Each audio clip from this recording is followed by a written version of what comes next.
How's it going, everyone? My name is Derek Afasi. I'm the owner of Afasi Financial Group and RetireSharp.com. Today's topic I want to discuss with you thrift savings plan retirement for dummies. And I don't wish to offend anybody, with this title. I just want this video to be meant for that individual that says, okay, I think I have something known as a thrift savings plan. I'm a federal employee and I want to find out strategies that work most effective if I'm trying to accumulate my monies, and then also more importantly, when it comes time for retirement, how to take monies from this TSP so that I could accomplish my specific retirement goal successfully. Now, a thrift savings plan is very similar to the most common type of retirement plan offered to private employees, which is known as a 401k. So the difference between a TSP and a 401k is a thrift savings plan is offered to federal employees, a 401k is offered to private employees. So these are private institutions. There's also some age limits as well that it's a little bit more favorable on the thrift savings plan aspect. But ultimately, what are both of these trying to accomplish? And what it's trying to accomplish is allowing an individual that's working for a specific company or entity to take a portion of their salary and place it into a type of retirement bucket, something that's going to grow for your retirement years that an individual is able to leverage for their retirement years. So if an individual is getting paid a salary of, let's say, $100,000, and they're offered a thrift savings plan because they're a federal employee, and they say, okay, I want to put 5% of my salary into my thrift savings plan, well, that shows that this individual is placing $5,000 into that plan for the year. So that's not necessarily the only thing that grows this bucket. Yes, the contributions, if you're making consistent contributions, that's going to grow that bucket. But the caveat to this is also the percentage rate that's going to come back that could add compound interest to this bucket as well. And what I mean by this is you're going to have different options. You're going to have, about 5 to 20 different options. With this thrift savings plan, they're going to be tied to some sort of passive strategy, some sort of passive mutual funds or fixed accounts that you could allocate your monies towards. So like if somebody goes and they're putting in $5,000 a year and they have them invested all within the G fund that's paying a fixed percentage rate, well then they understand that they're going to always receive a gain within this bucket. It's going to be the contributions are going to grow this bucket, that fixed percentage rate are going to grow this bucket, so that bucket's going to grow larger and larger and larger throughout the end of the year, throughout the end of the day, throughout the end of the year. The problem with this is the G fund is paying such low interest rates. So therefore, individuals start to say, well, I've heard great things about the stock market. Let me go and invest it into, my other funding options, in between my 5 to 20 different options available to me. I'm going to go and invest my monies into something known as the C fund, which are going to be more of common type stocks. So it's going to be primarily equity-based mutual funds. So let's say if an individual ties their savings plan to a more aggressive equity-based type strategy, and the market does well, they're going to receive a positive interest credit to their thrift savings plan. So their bucket's going to grow by the contributions that the individuals is making, and then plus whatever this interest credit comes back at. So we understand if someone's placing dollars into that bucket and they're in a fixed type account like the G fund, well then whatever they're placing in there is going to grow that bucket because this percentage rate is always going to be a positive fixed percentage rate. The problem that lies with throwing it all within those fixed type contracts or that fixed type allocation is you could run the risk of inflationary risk. So this is that whole concept of why an individual doesn't want to just save all their money and hide it underneath a mattress is because the cost of goods and services are going to be increasing each and every year. So it's a rule of thumb, inflation is going to increase by on the low end about 3% per year, on the high end about 4% per year. And inflation is tricky because you could have some years where inflation is not there. You don't see an increase in the cost of goods and services, and then all of a sudden you see a large uptick out of nowhere. So it's not like you're just seeing a gradual 3%, 3%, 3%. You could have 0% inflation and then all of a sudden get hit with a 5% of inflation in a given year. But on average, to prepare for it is you want to successfully receive about a 3 to 4% as a minimum rate of return off of your account so you do not fall victim to that inflationary risk. Because an individual could go and keep saving their dollars, saving their dollars, saving their dollars. Just like in 1990, individuals that retired lost over 40% of their purchasing power by 2010. And it was because of that concept of inflationary risk. Basically, the cost of goods and services were increasing, even though these individuals were on a fixed income. They now had to change their lifestyle in retirement because they couldn't go back to work. They were too old to go back to work, and basically too frail to go back to work. The individuals were losing to that inflationary risk concept. The other side is more of that equity-based model, and this is why individuals, they say, I want to go with the other funding options available in my thrift savings plan, ones that are tied to the market, ones that are tied to a mixture of stocks, of bonds, of my different options that might have like an 80% allocation into stocks and a 20% allocation into bonds. So you could pick and choose which route would be most suitable for your individual needs. Some individuals say, I'm not a risk taker. I just want to see a fixed percentage rate, and that might be fine going into the G fund, but they understand that there's going to be that inflationary risk associated with it. If they go into the other options, more of those variable type accounts, well, then they fall victim to something known as market risk. And let me clear up the screen real quick. And market risk was very apparent in 2008 when individuals said, you know what, from 1980 through 2000, I saw extremely great gains with my accounts. I'm just going to let it ride. I have faith in the market. Let me just keep my money in that C fund type aspect, and everything should work itself out. Well, what they didn't do was they didn't scale down. Typically, the rule of thumb is that when you start working, when you're in your earlier years, in your 30s and your 40s, you could take on more aggressive, more risk because you have a longer time horizon. If someone's going to retire at age 65 and they're 40 years old and the market takes a dip, well, they have those extra 25 years to recapture back all those different gains.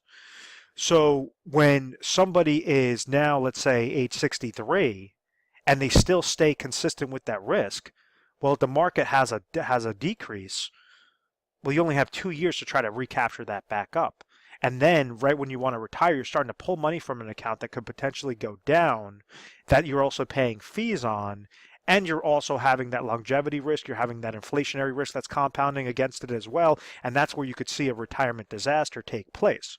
So that rule of thumb is to say, okay, I'm going to be more aggressive in my earlier years because I could take that risk, but then I want to make sure that I'm reallocating things, that as the closer that I get into my 50s, I want to make sure that these are more conservative, meaning more towards funds that are not going to be tied to that stock market volatility. In 2008, you had individuals that lost 50%, some over 50% of their portfolios, all within that 1 year. So if an individual walked into the year with $500,000 and then they walked out of the year with $250,000, that's something that's going to change your lifestyle. That's not a lot. That's not something of saying, okay, well, I walked into the year 500,000, I walked out of the year with 490,000. That's something that you could still prepare for. That's something that's not really going to change your lifestyle that much. When you take a large hit, due to that downward market losses and due to that reverse dollar cost averaging effect of paying the fees, of receiving that downward market loss, when it comes time to retire, well, now you have to retire off of $250,000 bucket as opposed to that $500,000 bucket. So you just always want to be mindful of, okay, which point am I at right now? How close am I to retirement? What exactly is your retirement number, so that you could plan successfully and you could try to actually plan out a strategy that correlates to your individual needs. So a very common example that occurs is, let's say an individual is currently age 60 and they're still working for that federal agency, and they say, okay, I know for sure that I want to retire at age 65. I want to stop working at age 65. What they typically do is they say, I'm going to leave my money in this TSP fund, in my TSP plan, and I'm just going to try to really pick out whatever the best allocations are. Now, the problem with the thrift savings plan is you're limited with the funding options that you have available. And yes, they're going to be cheap options, but typically you're getting what you pay for. So you have crappier options available when it's through that thrift savings plan. If you're below the age of 60, well, you might be subject to just trying to pick out what the best what the best available strategy is to really grow that account until, that retirement age. If you hit age 60 or age 59 and a half, the government allows individuals to take, it's known as an in-service withdrawal, and take a portion, if not all, of their TSP monies and segment them into properly designed IRA contracts. Why exactly is that beneficial? Why exactly would someone do that? Why would somebody take their TSP and roll it over into an IRA? Well, it all depends upon what their goal is. If this individual, let's say, is age 60, and they say, I want to retire at age 65, I have $500,000 that's currently sitting in my thrift savings plan account, and I have a certain income goal at age 65. Maybe I'm going to try to take Social Security a little bit earlier and trigger that at age 65. Maybe I'll be getting a pension from the federal government as well at age 65. And then I want to make sure that I'm siphoning out the correct dollar amount from my thrift savings plan that will correlate exactly to whatever that gap is. So the number one goal to plan for is your income. If you have that ideal retirement age at 65, and let's say with this scenario, this person has no other retirement savings. They have just some money into, savings account, checking account, but basically as a retirement plan goes, they have this $500,000 in their savings plan. What happens is, let's say after doing a budgeting analysis, they understand that their expenses currently are, let's just say that they're sitting at 60 grand, but in retirement, these expenses at age 65, some are going to be reduced and it's going to be right around $50,000. Let's say at age 65, this individual is going to be receiving Social Security income of $30,000, and then they're also going to be receiving pension income, as a hypothetical example, of $10,000. What this tells us is that at age 65, their goal is $50,000 of income that they need to suffice. This tells us that they already receive guaranteed income sources of $40,000. So what is there a gap of? $10,000. So what a person can do at age 65, because they've hit that age, that basically that the age requirement, that qualification that allows them to take a portion of their thrift savings plan, they could go and roll that over into a specifically designed IRA contract that will produce them with a 5-year deferral, produce them guaranteed lifetime income. And they could use that through leveraging insurance companies through the form of their annuities, in particular their hybrid annuity contract, which allows them to receive guaranteed lifetime income based upon the claims paying ability of the insurance company, and God forbid if something happens to them and they passed away, whatever's remaining in the account value would go to the beneficiaries. So in this really quick example, let's say I have this $500,000, it's only going to be a requirement of $150,000 to place into a specifically designed IRA annuity contract for a 5-year deferral that will produce them $10,000 of income. So this tells us that we didn't just let it ride. We didn't just leave it within those TSP funds and have it fall victim to that reverse dollar cost averaging effect. What you did was you set up a systematic strategy that says 150,000, I'm segmenting that into a contract today to receive that income, that guaranteed $10,000 of income at my age 65. So that day that I hit age 65, this is when I want to call it quits. I'm going to trigger my Social Security income. I'm going to trigger my pension income, and then you could trigger your annuity income. Out of this 150,000, let's say this person is, just for really easy math purposes, let's say that they only live for 2 years, and God forbid they come down with an ailment, they pass away at age 67, and there's nothing happening with their accounts, that they just drew down 10,000, so now you have $100,000 sitting into that IRA annuity contract. Because we're using a hybrid annuity, we're using something known as an income rider, this 130,000 would still be left over to the beneficiaries. So what we're doing is we're scaling down. We're saying, what is the smallest amount of dollars out of this lump sum that we could place into a specifically designed income producing vehicle that will be tacked onto that individual's life. So something that will correlate exactly to that individual's life, that says that till age 60, they're going to trigger at age 65. If this person lives to 120 years old, that income's still going to still come to them. If this person passes away before their break-even point, whatever's remaining in their account value would go to the beneficiaries. So that's what correlates to that income, that income phase. And what do we do? On this concept, that really easy fix, now we have $350,000 left over in the thrift savings plan that we did not touch. So we only utilize the smallest amount of dollars and only as much as necessary to accomplish that income goal. That's important because you have a lot of advisors out there. What they try to do is take the full 500 and they say, hey, yeah, this is going to give you $10,000, but if you took 500,000 and put it into an annuity, that's going to be giving you an extra $30,000, an extra $35,000. And if your goal does not correlate to that extra $35,000 income need, yes, it will give you more income, but you don't want to just throw all your money into an annuity. You only want to leverage the correct portion into that specifically designed IRA annuity contract. So we have the number one goal is the income sources. We had 500,000, and we said it's going to be a requirement, and this is all hypothetical, 150,000 that's going to produce them the $10,000 of income. They're receiving 30,000 in Social Security, 10,000 in pension income, 10,000 in the IRA annuity income. And the reason why it has to be in an IRA is because the thrift savings plan is something known as pre-tax. So this is monies that you never paid tax on. So when you go and you do the rollover, it's going from a thrift savings plan, which is a qualified retirement account, to a traditional IRA, which is another qualified retirement account. So when you do that rollover, it's not like you're paying taxes on that 150 and then it's going into the IRA. What you're doing is you're just rolling over. It's a type of transfer from a qualified to a qualified, so that each time that you're taking out that $10,000, that's when you're going to have to pay tax on. These are monies. There's no way to get around that tax. Uncle Sam needs his money any which way. It's just you want to make sure that you're doing it effectively. Some mistakes that we see is an individual says, oh, it's going to be 150,000. Let me just go and take that money, throw it into my checking account, and then I'll write a check to the insurance company. And that is, you're entirely shooting yourself in the foot, because that individual has to therefore pay taxes of 150 grand all within that one shot. When you do a rollover, what you're doing is you're keeping it within the qualifications, the qualified to qualified type accounts.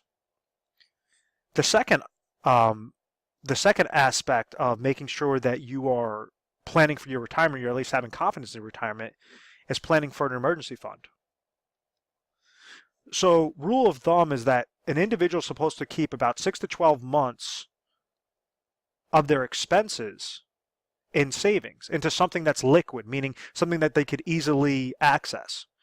So if we use 150,000 into an IRA annuity, and we have 350,000 left over, and we said that this person has a goal of $50,000 of expenses in a given year, well then, in this example, we could use $50,000 and roll that over into an IRA cash position or IRA money market account.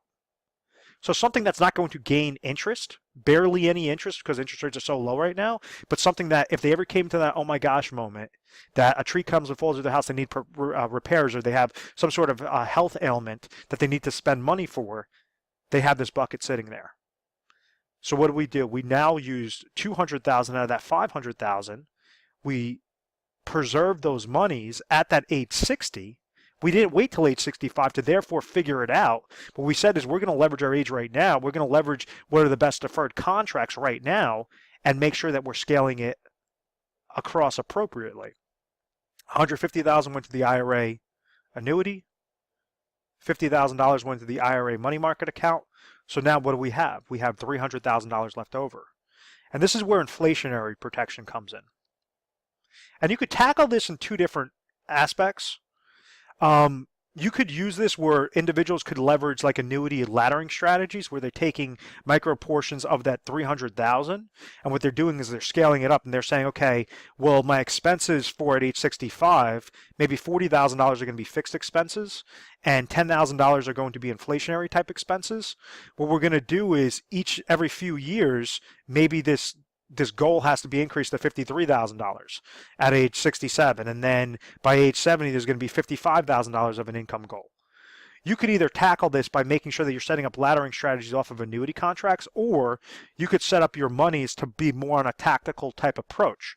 Rather than letting it ride with the limited funding options, with those very inexpensive, cheap funding options through the thrift savings plan, an individual could utilize the $300,000 and place it into tactical money management to make sure that they are correlating exactly to their goal. They're trying to have good market gains when the market goes up, but they're making sure that they're protecting their nest egg if the market goes down. So rather than take that guess and say, okay, I'm just going to let it ride with the market, what a tactical type approach does is it allows somebody to have monitoring on their accounts every day and place them with the best possible mutual funds, ETFs, stocks, bonds. So instead of those 5 to 20 different options through the thrift savings plan, what they do is they roll over that remaining 300,000 into what correlates to their risk tolerance, and now you have thousands of different options available to them that's going to correlate to what the best recommendations are to say, okay, if we see certain indicators, certain economic indicators, we see certain indicators in the market, we're going to make sure to scale down your monies. If let's say we're seeing that the waters are clear, well, then we're going to be more aggressive because all of our indicators are showing that, it makes more sense to leave your dollars into a higher aggressive type strategy. So it's more of you're taking a tactical hands-on approach, or that's what the advisor would be doing, rather than just saying, oh, well, let it ride. Yep, it's in the market does well, great. If the market does poor, oh, well.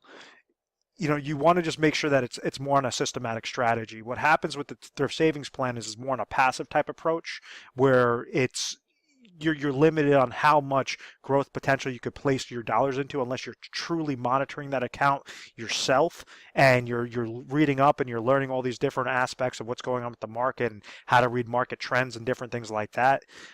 So that's why, our typical recommendation is for that individual that's looking to retire, currently age 60, they want to retire at age 65. We're utilizing 150 in that example because that was the best one that came back into an IRA annuity account. And understand these IRA annuity accounts, like the annuity, it's not just like a random annuity contract that you're seeing through like a television commercial and then you're calling up that agency. It's going to correlate exactly to what your age is, exactly to what your deferral growth is, whether you want to have single life income, whether you want to have joint life income with you and your spouse, depending upon where area, what state that you're in. Each state is going to be different. It has to be appropriate to your exact situation. So that will be the top recommendation there. The $50,000 in that money market example is just going to say that your liquid cash. It's not, if the market goes down, this is going to be unaffected. Now, and then you have the remaining 300,000, which we typically recommend in a tactical type approach to really grow your types of accounts. Now, you could place it into different indexing type strategies, ones that gain when the market goes up, does not lose when the market goes down, or you could take a portion of it, throw it more into variable-based accounts to make sure that you're also have those advisors that are monitoring that account appropriately, of saying, we have market trends that the market's going to be having a decrease, so you want to just protect yourself at all times. So rather than a question mark or just saying, yeah, I'll worry about that plan when I get to it and just leave my money in the TSP, if you hit that age 60, you're eligible to go and roll over and to set up an actual plan. Different eligibility requirements if you severed employment. So like, let's say if somebody was working for a federal agency and they quit working there and now they're working for a new company, a private company, they have access with the old TSP account to therefore roll it over.